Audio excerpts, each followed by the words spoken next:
الرحمن الرحیم۔ معزز خواتین و حضرات، ماں باپ جب زندہ ہوں تب بھی رحمت، اور ماں باپ اس دنیا سے چلے جائیں تو تب بھی رحمت۔ ماں باپ کا نعم البدل کوئی نہیں، یہ ایسی ہستیاں ہیں کہ ان کا نعم البدل کوئی نہیں۔ دنیا میں لاکھ رشتے بن جاتے ہیں، منہ بولے بھائی بھی بن جاتے ہیں، منہ بولی بہنیں بھی بن جاتی ہیں، عزیز و اقارب بھی بن جاتے ہیں، لیکن اگر رشتہ ملتا ہے نہیں ملتا تو وہ ماں باپ جیسا رشتہ نہیں ملتا۔ اللہ سبحانہ و تعالیٰ نے قرآن پاک میں جہاں اپنی وحدہ لا شریک ہونے کا اور اپنے ساتھ کسی کو شریک نہ کرنے کا حکم دیا ہے، وہاں ماں باپ کے ساتھ حسن سلوک کی بات کی ہے۔ قرآن پاک میں اللہ پاک نے فرمایا ہے اف ولا تنہرہما وقل لہما قولا کریما۔ اپنے والدین کے ساتھ اف تک نہ کرو، ان کو نہ جھڑکو اور ان کے ساتھ نرمی کے ساتھ بات کرو۔ معزز خواتین و حضرات، پیارے آقا صلی اللہ علیہ وآلہ وسلم کے پاس ایک صحابی آئے اور عرض کی یا رسول اللہ صلی اللہ علیہ وسلم، میں نے اپنی والدہ بوڑھی والدہ کو اپنے کندھوں پر اٹھا کے اتنے حج کروائے ہیں، عمرے کروائے ہیں، طواف کروائے ہیں، کیا میں نے اپنی ماں کا حق ادا کر دیا؟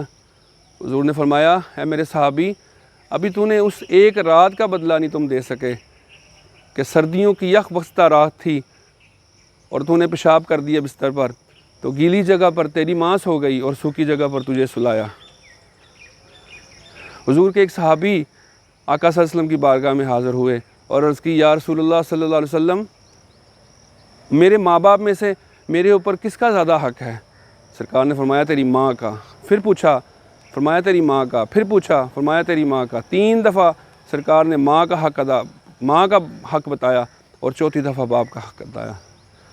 ماں کے قدموں کے تلے جنت ہے اور اس جنت کا دروازہ جو ہے وہ والد ہے۔ تو ماں کے ساتھ خدمت کا رشتہ ہے اور باپ کے ساتھ ادب کا رشتہ ہے۔ معزز خواتین و حضرات، اللہ تبارک و تعالیٰ نے قرآن پاک میں ماں باپ کے ساتھ حسن سلوک کی بات کی ہے اور دعا کا بھی حکم دیا ہے کہ ان کے لیے دعا کرو، رب ارحمہما کما ربیانی صغیرا، رب ارحمہما کما ربیانی صغیرا۔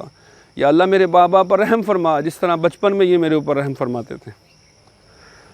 حضور کے ایک صحابی، اور یہ والدین کا ایسا رشتہ ہے، یہ ایسی ہستیاں ہیں کہ ان کو اگر محبت کی نظر سے دیکھیں تو مقبول حج کا ثواب ملتا ہے، دن میں چاہے جتنی مرضی مرتبہ دیکھیں۔ حضور صلی اللہ علیہ وسلم کے پاس ایک نوجوان آیا اور اس نے عرض کی یا رسول اللہ صلی اللہ علیہ وسلم، میرا والد کمائی میں کرتا ہوں، کام میں کرتا ہوں، اور میرا والد میری جیب میں سے پیسے نکال لیتا ہے۔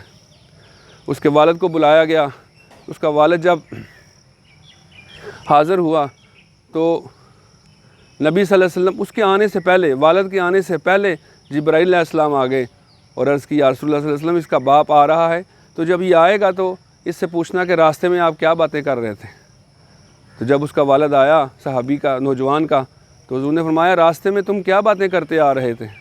تو اس نے رو رو کے بتایا یا رسول اللہ، میں یہ کہہ رہا تھا اس بچے کو ہم نے پالا پوسا، اس کی خوشی میں ہماری خوشی تھی، یہ جاگتا تھا رات کو تو ہم جاگتے تھے، یہ بیمار ہوتا تھا تو ہم پریشان ہوتے تھے، اور آج یہ جوان ہو گیا ہے تو اس نے شکایت کی، آپ سے شکایت کی میری۔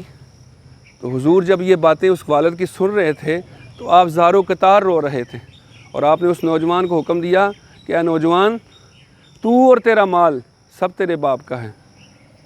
خواتین و حضرات، ماں باپ زندہ ہوں تب بھی رحمت، اس دنیا سے چلے جائیں تب بھی رحمت۔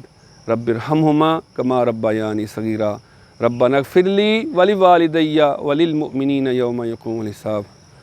اللہ تبارک و تعالی ہمیں ماں باپ کی جب وہ زندہ ہوں ان کی خدمت اور ادب کی توفیق عطا فرمائے، اور جب دنیا سے چلے جائیں تو ان کے لیے دعائے مغفرت کرنے کی توفیق عطا فرمائے۔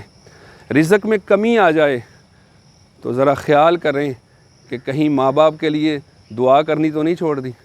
اللہ تبارک و تعالی ہمیں آسانیاں عطا فرمائے اور آسانیاں تقسیم کرنے کا شرف عطا فرمائے۔ بہت شکریہ۔ السلام علیکم ورحمۃ اللہ وبرکاتہ۔